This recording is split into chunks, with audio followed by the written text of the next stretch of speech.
베드로전서 3장 8절에서 12절의 말씀입니다. 다섯 구절밖에 안 되기 때문에 같이 봉독을 하겠습니다. 마지막으로 말하노니 너희가 다 마음을 같이하여 동정하며 형제를 사랑하며 불쌍히 여기며 겸손하며 악을 악으로 욕을 욕으로 갚지 말고 도리어 복을 빌라. 이를 위하여 너희가 부르심을 받았으니 이는 복을 이어받게 하려 하심이라. 그러므로 생명을 사랑하고 좋은 날 보기를 원하는 자는 혀를 금하여 악한 말을 그치며 그 입술로 거짓을 말하지 말고 악에서 떠나 선을 행하고 화평을 구하며 그것을 따르라. 주의 눈은 의인을 향하시고 그의 귀는 의인의 간구에 기울이시되 주의 얼굴은 악행하는 자들을 대하시니라 하였느니라. 아멘. 오늘 제목이 좋은 날 보기를 원하거든. 성경에 나오는 말씀이에요. 자, 누군가가 마지막이라고 말을 할 때는 조금 더 우리가 신중하게 귀를 기울여야 되겠죠. 중요한 때이고 또 중요한 의미가 있기 때문일 겁니다. 오늘 8절에 보니까 마지막으로 말하노니 너희가 다 마음을 같이하여 이렇게 말씀하셨어요. 자, 근데 지금 이 본문이 3장이지 않습니까? 그런데 4장도 있고 또 3장의 뒷부분도 남아 있는데 이제 마지막이라고 이 번역된 이 말씀이 사실은 이제 여러 가지 의미가 있어요. 근데 직역을 했기 때문에 이제 문맥이 좀 자연스럽지 않습니다. 이 마지막이란 말은 앞의 내용을 이어받아서 요약하고 강조하면서 새로운 주제로 이제 넘기는 말이라고 이해하시면 되겠습니다. 결론적으로 말하자면, 더욱 강조해서 말하자면 뭐 그런 뜻을 갖고 있어요. 그러니까 앞에서 말한 것들을 쭉 받아서 요약하고 결론적으로 더 강조해서 이어서 하는 그런 말씀입니다. 자, 앞에서는 우리 앞에 살펴본 것처럼 이제 아내와 남편이 어떻게 서로 순종해야 되는지, 또 종은 주인에게 어떻게 순종해야 되는지, 또 시민으로서 국가와 정부의 그 제도에 어떻게 순종해야 되는지에 대한 교훈을 우리는 지난번에 살펴보았습니다. 그 교훈으로 마무리를 하면서 이제 주제를 바꾸고 있어요. 그것은 전체 성도들에 대한 권면으로 이제 주제를 바꾸고 있습니다. 이제 8절에 보면 5개의 주제가 나오죠. 마지막으로 말하노니 너희가 다 마음을 같이 하라 그랬고요. 그리고 동정하여 또 형제를 사랑하며 또 불쌍히 여기며 겸손하며 이 한 구절 속에 5개의 덕목이 나옵니다. 자, 첫 번째 주제는 너희가 마음을 같이 하라는 거죠. 일치된 마음을 가지라고 이야기합니다. 자, 기본적으로 교회 공동체는 그리스도를 머리로 하는 이제 한 몸이죠. 자, 근데 이 한 몸이 마음을 같이 하지 않으면 어떻게 될까요? 이 몸이 원하는 것을 할 수 없고 가야 할 곳을 가지 못하고 아주 혼란스러워질 겁니다. 왼쪽 발은 왼쪽으로 가려고 그러고 오른쪽 발은 오른쪽으로 가려고 그러고 그럼 아무것도 못하겠죠. 그 성경은 우리가 하나 된 마음을 가지라고 강하게 권면을 합니다. 그렇지만 하나가 되는 것이 어떤 사람은 조금 수월해요. 근데 어떤 사람은 좀 어렵기도 합니다. 상황과 때에 따라서. 왜냐하면 사람들이 세상을 보고 또 사람들을 보고 어떤 일을 보는 관점 자체가 다르고 또 습관이나 또 삶의 방식 자체가 매우 다르기 때문에 좀 어려울 수도 있습니다. 그럼에도 불구하고 한 마음이 되라고 성경은 강조합니다. 서로 많이 달라도 이 신앙적 차원에서 마음의 일치를 가지라는 것이죠. 이것은 단순히 감정적인 친밀감이나 어떤 의견이 그냥 다 통일돼야 된다 그런 말이 아니에요. 어떤 믿음의 관점, 믿음의 같은 방향, 또 믿음의 같은 목적을 함께 공유하고 추구하라는 것을 말합니다. 성경은 사실 여러 곳에서 성도들의 마음의 일치를 강조하고 있습니다. 로마서를 보면 같이 한번 읽어볼까요? 이제 인내와 위로의 하나님이 너희로 그리스도 예수를 본받아 서로 뜻이 같게 하여 주사 한 마음과 한 입으로 하나님 곧 우리 주 예수 그리스도의 아버지께 영광을 돌리게 하려 하노라. 이 성도들이 뜻이 같다는 것은요, 우리가 여러 가지 모임을 한 곳으로 억지로 모았다 그런 뜻이 아니고, 우리가 그리스도의 뜻을 함께 본받기 때문에 일어나는 것이 바로 한 마음이 되는 거예요. 주님이 어떻게 하셨는가를 함께 우리가 본받으면 자연스럽게 이제 한 마음이 되죠. 예수님은 늘 하나님의 뜻을 수행하기를 즐겨하셨고 하나님께 영광을 돌리기를 원하셨습니다. 그의 마음이 항상 하나님과 함께 하셨던 것을 보게 됩니다. 그러니까 주님이 하셨던 것처럼 우리도 주를 본받음으로 한 마음이 될 수가 있습니다. 빌립보서를 보면 마음을 같이하여 같은 사랑을 가지고 뜻을 합하며 한 마음을 품어 그랬습니다. 자, 이 말씀에 의하면 우리가 어떻게 같은 마음과 같은 뜻을 가질 수 있을까요?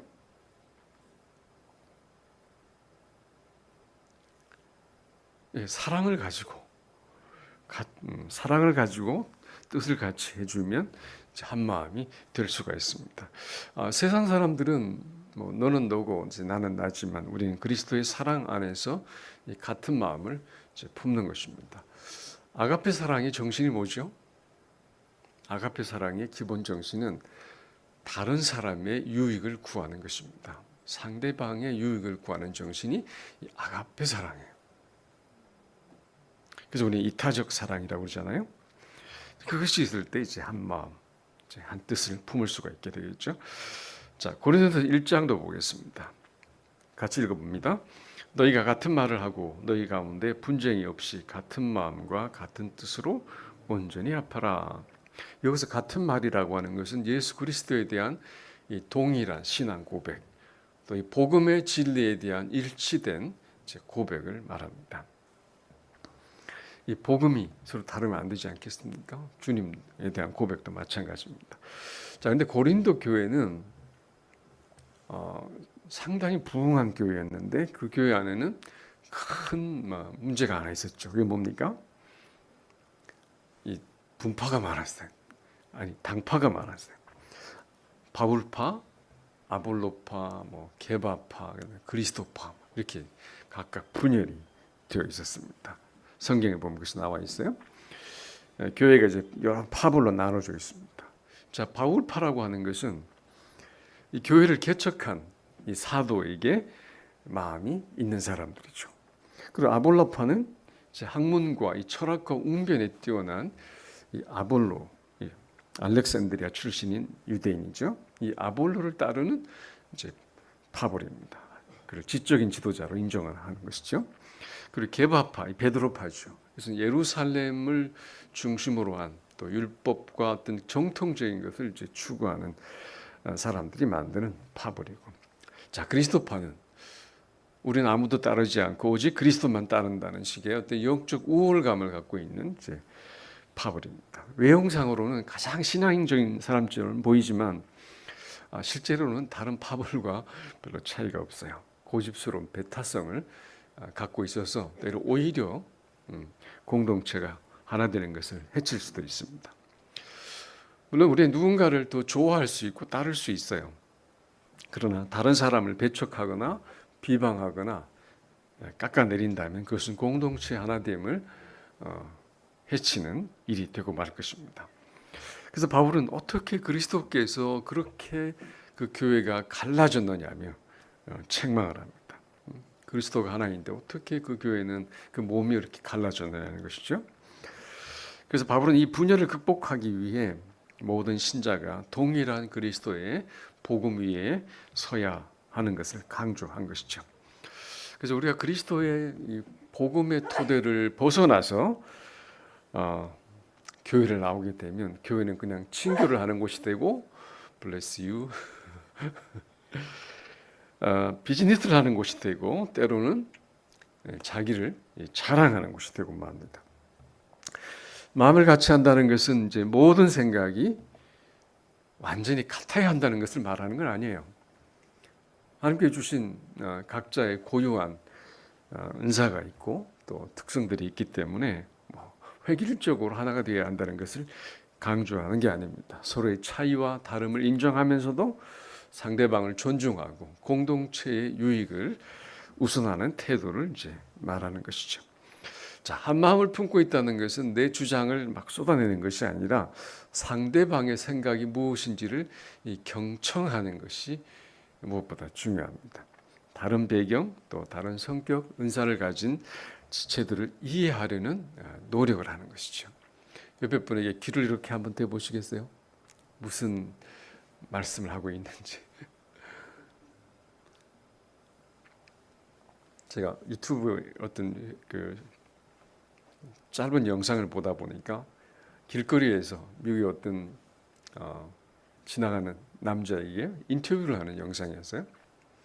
선생님은 어떻게 백만장자가 되셨습니까? 라고 이제 그 비결을 알려주시겠습니까? 그랬더니 그분이 한 이야기가 그건 백만장자에게 물어보십시오. 나는 억만장자입니다. 그랬어요.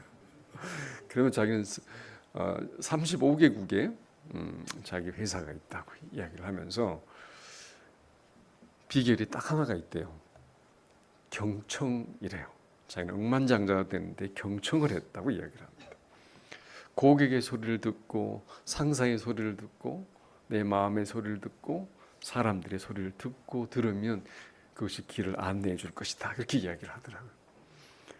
그러니까 경청을 잘하는 사람이 실패하는 경우는 거의 없죠. 우리 신앙에서도 또 우리의 공동체가 하나 되어 가는데도 이 경청이야말로 굉장히 중요한 태도입니다. 그래서 한 마음을 품고 있다는 것은 내 주장이 채택되지 않아도 공동체의 결정을 지지하고 이제 따른다는 것이죠. 자, 마음을 같이 한다는 것은 중심의 생각과 목적이 같다는 것이에요. 지엽적인 것은 좀 다를 수도 있어요. 중심의 생각은 늘 같아서 그리스도를 본받아 한 마음과 한 뜻으로 살아가는 것입니다. 자, 그렇게 주 안에서 우리가 한 마음을 품게 되면 어떤 변화가 일어날까요? 우리가 한 마음이 되면 다른 사람의 마음을 느끼게 됩니다. 그래서 두 번째 미덕이 뭡니까? 동정하며. 그래서 심파데스라고 하는 이 헬라어의 의미는 동질적인 그런, 우리말로는 동정 이렇게 됐잖아요. 동정함. 이 동정한다는 말이 불쌍히 여긴다는 말이 아니고 마음이 같다 그런 뜻이에요. 같이 느낀다, 같이 마음을 경험한다, 이제 그런 뜻입니다. 그러니까 다른 사람과 비슷한 것을 느끼는 것이죠. 같은 마음을 서로가 비춰보는 겁니다. 그런 하나됨을 느끼면 서로가 굉장히 힘을 얻게 되죠. 그러니까 예수 잘 믿는 사람이 예수 잘 믿는 사람을 만나면 어떻습니까? 마음이 막 기뻐요. 너무 반갑고 막 그렇습니다. 자, 그럼 마음이 서로가 이렇게 서로 비추이고 하나가 되면 자연스럽게 뭐가 이루어질까요? 형제 사랑이 이루어집니다. 그 다음에 나오는 것이 형제 사랑이에요. 형제로서 사랑을 하게 됩니다. 공동체 안에서 가족같이 사랑을 하게 되고, 그래서 정말 가족처럼 저희가 느끼게 되고 가족이라고 생각을 하게 되면 그 다음에 뭐가 들어오냐면 형제의 필요가 들어오게 되죠. 형제의 필요를 공급하는 것이 사랑 아닙니까? 그 사랑이 우리 가운데 생겨나기 시작하면 가족의 아픔과 어려움이 나의 것으로 이제 여겨집니다. 그 다음에 나오는 것이 불쌍히 여기는 것입니다.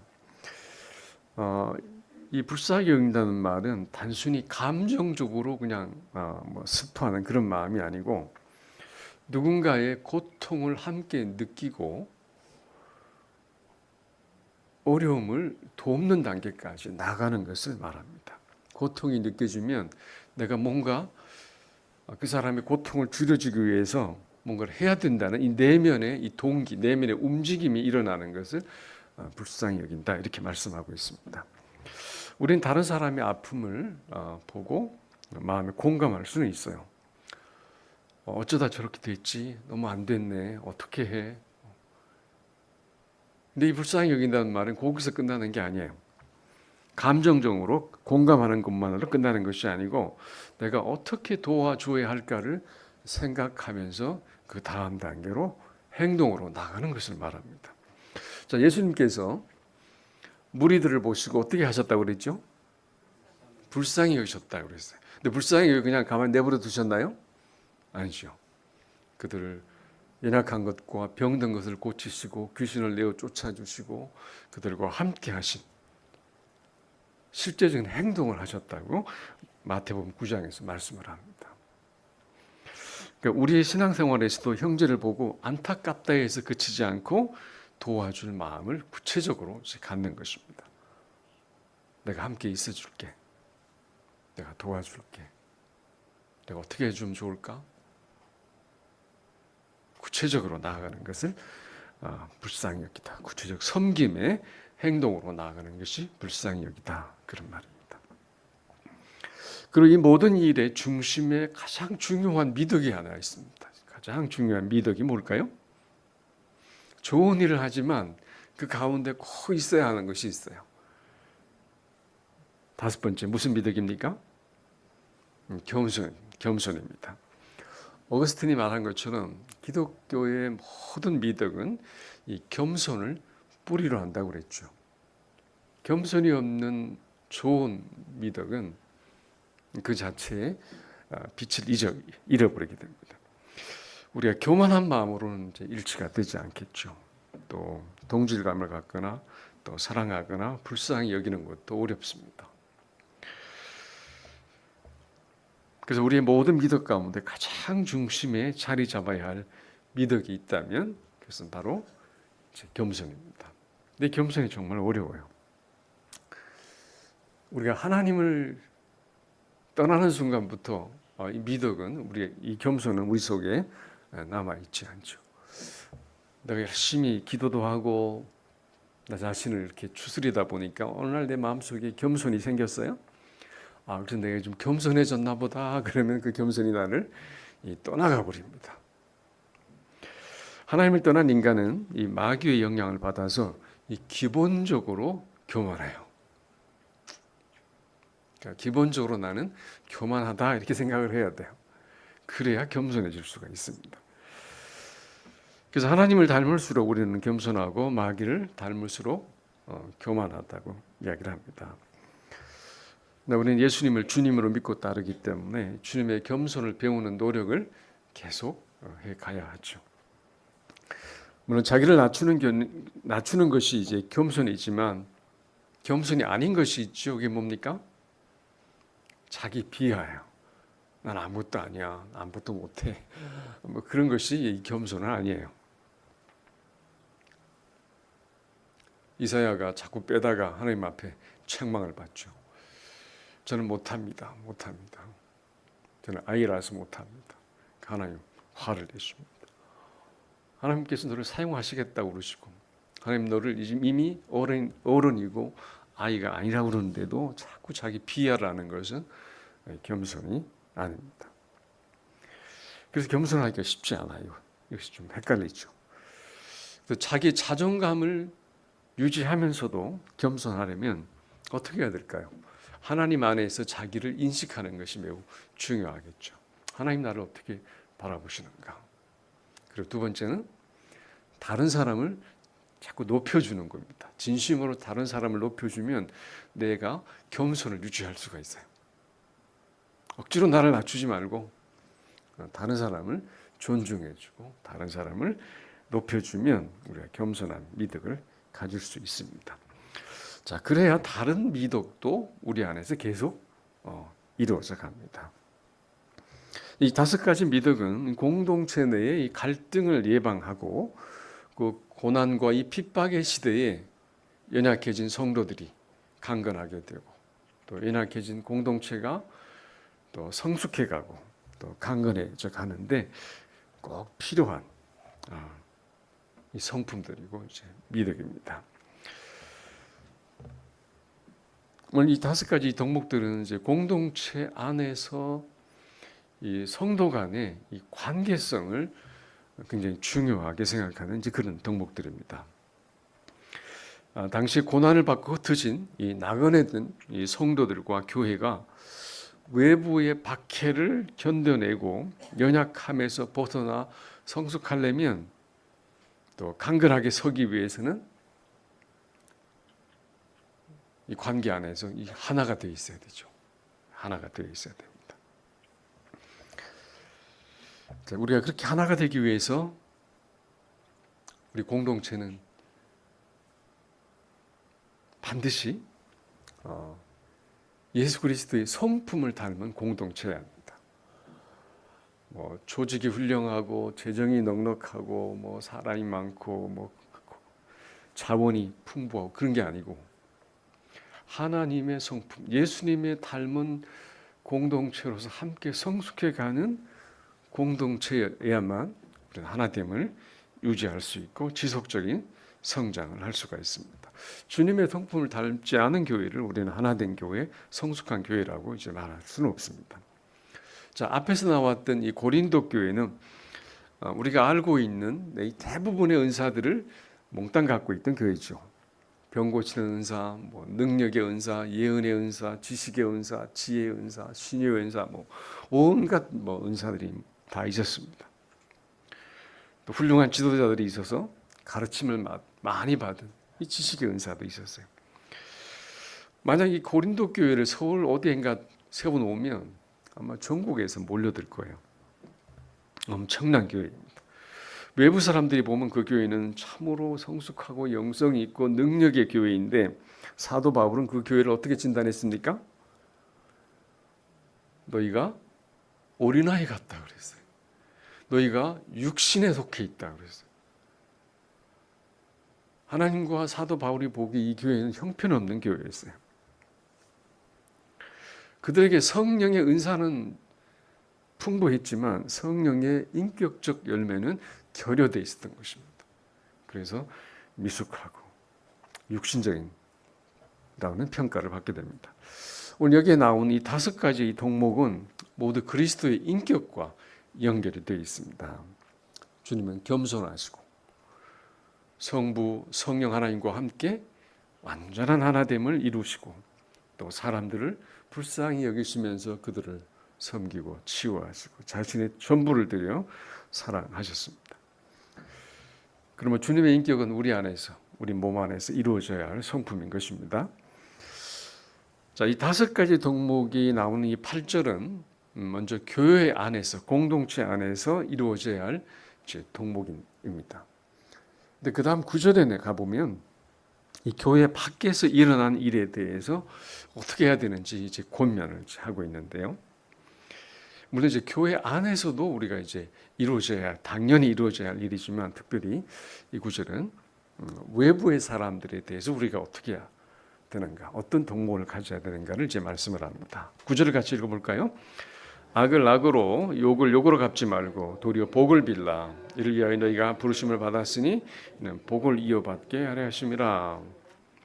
자, 외부에서의 사람들이 우리를 핍박할 때, 특별히 핍박할 때 우리가 어떻게 해야 되는지. 로마 제국 시대가 기독교 신앙 때문에 핍박을 받고 또 노예라서 핍박을 받고 또 여자이기 때문에 고난받는 시대였다면 억울하게 매맞고 조롱과 모욕을 당하는 일이 아마 일상적이었을 거예요. 얼마나 많았겠습니까? 자, 그런 일 당하면 당시 사람들도 어떻게 하고 싶었을까요? 당연히 보복을 하고 싶었겠죠. 원수를 갚고 싶었을 겁니다. 그런데 사도 베드로는 악을 악으로 갚지 말고 욕을 욕으로 갚지 말고 도리어 복을 빌라고 말씀합니다. 사도 베드로는 어디서 배웠을까요? 베드로는 옛날에 칼을 빼들고 말고라는 종의 귀를 막 베버리던 사람 아닙니까? 근데 베드로가 이렇게 달라졌습니다. 누구에게서 배웠을까요? 주님에게 배웠죠. 또 내 이웃을 사랑하고 내 원수를 미워하라 하였다는 말을 너희가 들었으나 나 너희에게 이르노니 내 원수를 사랑하며 너희를 박해하는 자를 위하여 기도하라라고 마태복음에서 지금 말씀을 하십니다. 바울도 같은 말씀을 하죠. 로마서에 보면 너희를 박해하는 자를 축복하고 저주하지 말라 그랬어요. 악을 악으로 욕을 욕으로 갚지 않고 도리어 복을 비는 것이 왜 중요할까요? 또 욕도 좀 해주고 또 저주도 좀 해주고 똑같이 갚아줄 수도 있는데 그렇게 하지 말아야 되는 이유는 무엇입니까? 네, 첫 번째 이유는 9절 후반부에 나옵니다. 이를 위하여 너희가 부르심을 받았으니 그랬어요. 너희는 그렇게 살도록 불림을 받았다는 거예요. 복수의 본능을 따라 살지 않고 하나님의 복의 통로로서 살아가기 위해 불림을 받았다는 것이죠.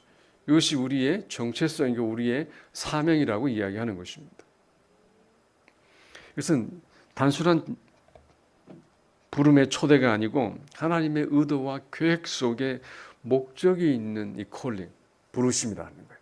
소명이라고 말하죠. 자, 그런데 우리가 축복하지 않고 선고 화평을 따르지 않고 막 이렇게 욕하고 저주하고 원망하고 막 그런다면 우리에게 어울리지 않는 사람이죠. 하나님께서 아브라함을 부르실 때 뭐라고 그러셨습니까? 복의 근원이 될지라고 그랬어요. 너로 말미암아 열방이 세상이 복을 얻으리라고 그러셨어요. 아브라함을 복의 근원이라고 복의 통로로 부르신 것처럼 우리 모두도 그렇게 불림을 받았습니다. 근데 우리가 전혀 어울리지 않게 나를 좀 핍박하고 괴롭힌다고 이렇게 험한 말을 쏟아내는 것은 우리 소명에 어울리지 않는 말이죠. 하나님은 그리스도인들이 이 땅에서 악을 악으로 대응하지 않고 도리어 복을 빌어주는 사람으로 우리를 부르시고 세우셨습니다. 모든 성도들은 세상 속에서 선으로 악을 이기고 다른 사람을 축복하며 살아가는 사람입니다. 옆에 분에게 당신은 축복의 사람입니다 라고 말씀해 주십시오.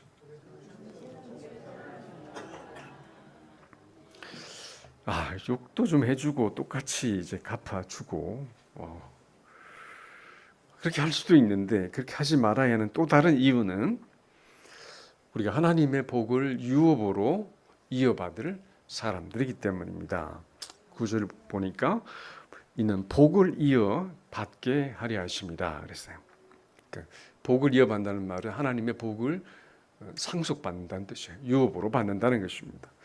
그래서 그 근거로 시편 34편 12절의 말씀을 인용한 것이 10절, 11절, 10절 이후의 말씀입니다. 12절까지의 말씀입니다. 10절을 같이 한번 읽어볼까요? 그러므로 생명을 사랑하고 좋은 날 보기를 원하는 자는 혀를 금하며 악한 말을 그치며 그 것으로 거짓을 말하지 말고 악에서 떠나 선을 행하고 화평을 구하며 그것을 따르라 그랬어요. 생명을 사랑하고 좋은 날 보기를 원한다는 것이 무슨 뜻일까요? 생명을 사랑한다고 하는 것은 죽지 않고 죽고 싶지 않다는 뜻이죠. 보존하고 싶다는 뜻입니다. 좋은 날 보기를 원한다는 건 뭘까요? 생명이 죽는 날은 심판의 날입니다. 그런데 그날 죽지 않고 좋은 날이 되기를 원한다는 것이죠. 어떻게 그렇게 될 수 있을까요? 내 죄가 형벌을 받지 않고 용서를 받고 새로운 하늘의 축복을 받을 수 있다면 그것이 좋은 날 아니겠습니까? 자, 근데 그날 심판의 날이 오히려 좋은 날이 이제 되는 것인데 그날 심판의 대상이 되는 것이 무엇입니까? 10절에 보니까 그 대표적인 것이 바로 우리의 혀입니다. 혀로 악한 말을 하고 거짓을 말하고 욕하고 저주하며 악으로 악을 갚는 이런 것들이 전부 심판의 대상이 됩니다. 악에 대해서 같은 방식으로 이제 보복을 하는 것은 우리가 세상 곳곳에서 볼 수 있죠. 그리고 영화에서도 인기 있는 영화들을 보면 대부분 복수하는 거 아닙니까? 여러분 그 영화 좋아하시나요? 안 좋아하시나요? 좋아하시죠? 막 카타르시스를 느껴요. 막 속풀이 내가 직접 하지 못하는 것을 그 영화가 대신해 주니까 막 신나게 보죠. 영화에서는 그럴 수 있습니다만 영화들의 주제는 원수를 똑같이 또는 그 이상으로 매우 폭력적으로 이제 갚아줍니다. 그런데 이것은 성경적으로 보면 악을 악으로 갚는 것은 그 악한 자와 별 다를 바가 없다는 것을 알 수가 있습니다. 왜냐하면 사람은 결코 자기 스스로 공의롭게 보복을 할 수가 없어요. 하나의 죄를 졌으면 똑같이 하나를 갚아야 되잖아요. 근데 하나 이상으로, 때는 더 잔인하게. 그래서 공의롭거나 정확한 양으로 원수를 되갚을 수가 없기 때문에 하나님은 원수 갚는 것은 내게 맡기라 그랬어요. 하나님의 진노하심에 맡기라. 하나님의 공의에 맡기라고 말씀을 하신 겁니다. 그래서 그리스도인은 자신을 괴롭히는 사람에 대해 복수하는 본능을 따르지 않고 하나님의 공의로우심, 또 하나님 자신에게 우리를 이제 맡겨드리는 것입니다. 우리가 살다 보면 그래도 억울한 일이 많이 생기죠. 그럴 때 우리 좀 그냥 그리스도인들은 그냥 좀 참고 맙니다. 뭐 내가 참고 말지. 이런 것을 우리는 소극적인 인내라고 말합니다. 소극적인 인내. 그런데 도리어 복을 빌라고 하는 것은 적극적으로 상대방을 축복하라는 의미예요. 무슨 능동적인 선행이죠. 근데 대부분의 그리스도인들은 그냥 꾹 참고 이게 주님의 뜻이라고 생각을 해요. 그런데 성경은 오히려 능동적으로 소극적인 인내를 넘어서서 축복을 하는 행동을 하라고 말합니다. 자, 그런데 이것을 실천하는 일이 굉장히 고민스럽습니다. 저 사람 분명히 약한 사람이고 못된 사람인데 그걸 내가 당했는데 축복을 하라고 이 고민이 됩니다. 어떻게 해야 될까요? 납득이 잘 안 됩니다. 물론 이 축복은 그 사람의 죄악된 삶을 돕거나 정당화하기 위한 것이 아닙니다. 그냥 그 사람이 잘 되게 해주세요라고 축복하는 게 아니에요. 진정한 축복은 그 사람이 하나님과의 관계 속에서, 올바른 관계 속에서 진정으로 잘 되는 것을 의미합니다. 핍박하는 자가 악에서 떠나서 하나님을 알고 은혜 가운데 새롭게 변화되기를 구하는 것이 성경적인 축복입니다. 그러니까 기도할 때 그 핍박자의 잘못이 그대로 계속 유지되어서도 안 되지 않습니까? 그렇지만 하나님은 징벌보다 이 구원에 관심이 있다는 것을 우리는 기억할 필요가 있습니다. 그래서 회복과 구원의 방향으로 그가 변화되도록 이제 기도하는 것이 이제 성경적 축복입니다. 하나님 그 사람이 하나님의 은혜를 알게 해주시고 진정으로 회개하고 참된 생명의 길로 돌아오게 해주십시오. 그 사람 안에 하나님의 역사가 나타나게 해주십시오. 사도 바울도 과거에는 교회를 핍박했어요. 근데 스데반이 어떻게 합니까? 저들이 몰라서 그렇습니다. 불쌍히 여겨달라고 기도하지 않습니까? 하나님께서 바울을 변화시키셔서 복음의 사도로 쓰셨습니다. 지금은 악한 일을 하지만 그를 변화시키셔서 하나님의 뜻을 이루는 사람이 되게 해주십시오. 이런 기도를 얼마든지 우리가 할 수 있잖아요. 그러니까 적극적으로 축복의 기도를 해야 합니다. 예수님도 자신을 십자가에 못 박는 원수들을 위해서 기도하셨습니다. 아버지 저들을 사하여 주옵소서. 저들이 하는 일을 알지 못하나이다 그랬습니다. 우리도 주님처럼 스데반처럼 핍박자들을 정죄하기보다 그들의 죄를 깨닫고 용서받기를 우리 기도하는 것입니다. 이것이 참된 축복의 길입니다. 악을 손으로 갚는 삶은 단순한 도덕적인 삶이 아닌 이 부르심에 대한 순종과 응답을 하는 것이죠. 자, 그럼 어떤 일이 생길까요? 12절을 같이 보겠습니다. 주의 눈은 의인을 향하시고 그의 귀는 의인의 간구에 기울이시되 주의 얼굴은 악행하는 자들을 대하시니라 하시니라 그랬습니다. 주의 눈은 의인들을 바라보시지만 주의 얼굴은 악행하는 자들을 대하시니라. 대하신다는 말이 고개를 돌리신다는 의미도 있고 이제 원래 의미를 보면 노려보신다 이렇게 애들 말은 째려보신다 이렇게 그런 말이에요. 그러니까 대적하신다, 적대적으로 대하신다 그런 의미입니다. 그러니까 하나님이 여기 관심을 기울이는 사람들은 누굽니까? 의인들입니다. 하나님의 관심과 하나님의 시선과 그 마음은 의로운 사람들에게 가 있습니다.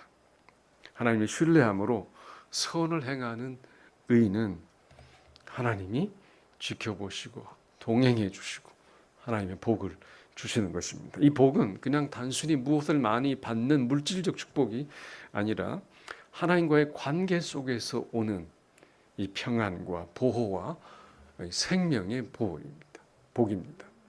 하나님이 함께 하신 그 자체가 복이에요. 저 물건 하나가 중요한 게 아니고 그 모든 복의 근원이신 하나님이 나와 함께 하신 그 자체가 가장 큰 복인 것입니다. 하나님의 복을 상속받는 길은 세상의 방식과는 매우 다릅니다. 보복이 아니고 경쟁도 아닙니다. 복수 대신 복을 빌고 욕 대신 축복의 말을 하는 자가 진정한 하나님 축복의 상속자인 것입니다. 그 성도의 이 삶 자체가 하나님의 복을 받아가고 또 누려가는 그 과정이고, 지금 우리는 이미 복을 받고 있고 누릴 수 있고 또 장차 그 복을 더욱 풍요하고 깊고 완전하게 누려가게 될 것입니다. 자, 이 생명을 사랑하고 좋은 날 보기를 원하고 또 하나님의 복을 계속 누려가고 이어가기를 원하는 우리는 오늘 무엇을 해야 될까요?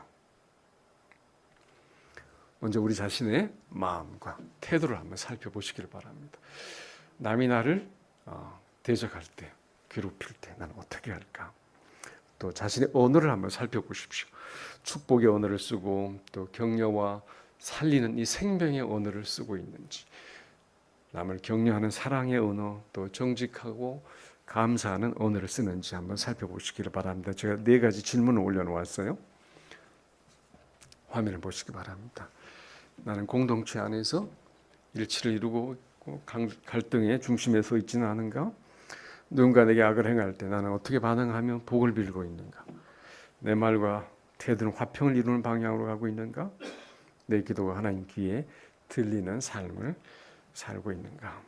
내 안에 이 5가지 미덕이 잘 이루어지도록 이 질문을 살펴보면서 하나님 앞에 기도하는 시간을 잠시 갖겠습니다.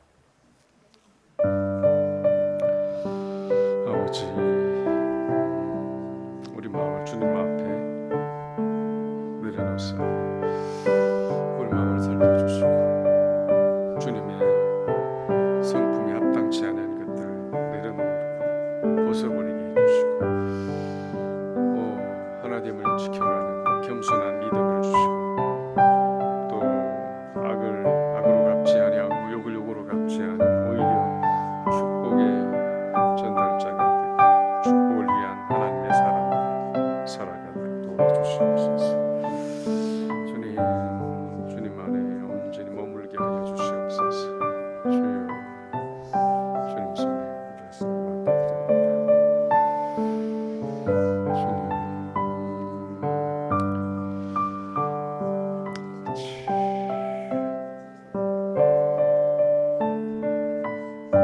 하나님 아버지, 주님 우리를 부르셔서 새로운 삶을 살게 하셨사오니, 새로운 정체성과 사명을 갖게 하셨사오니 우리가 주님의 성품 안에서 하나가 되고 이 혼란한 세상 가운데서도 축복의 전달자가 되고 축복의 통로와 축복의 손길이 되는 삶을 살게 하여 주옵소서.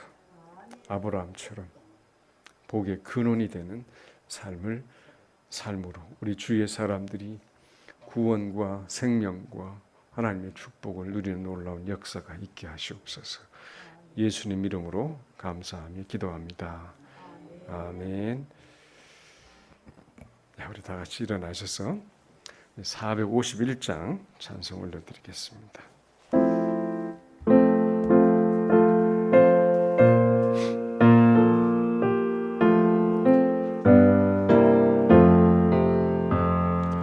예수 영광 보리사 사람 되신 것 보고 너도 고난 당하나 길이 참으라.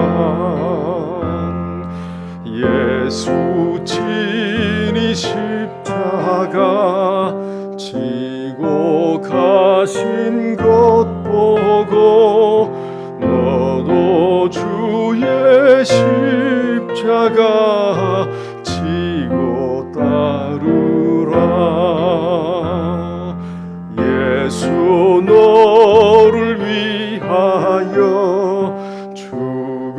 부르심을 본받아 너도 남을 위하여 몸을 바쳐라. 예수 부활하셔서 승리하신 것 보고 너도 승리할 줄을 믿고 싸워라. 예수 승천하셔서 영광 받으심 보고 너도 영광 받을 줄 믿고 섬겨라. 예수 다시 오셔서 상을 주실 줄 믿고 동을 얻도록 참고 참으라.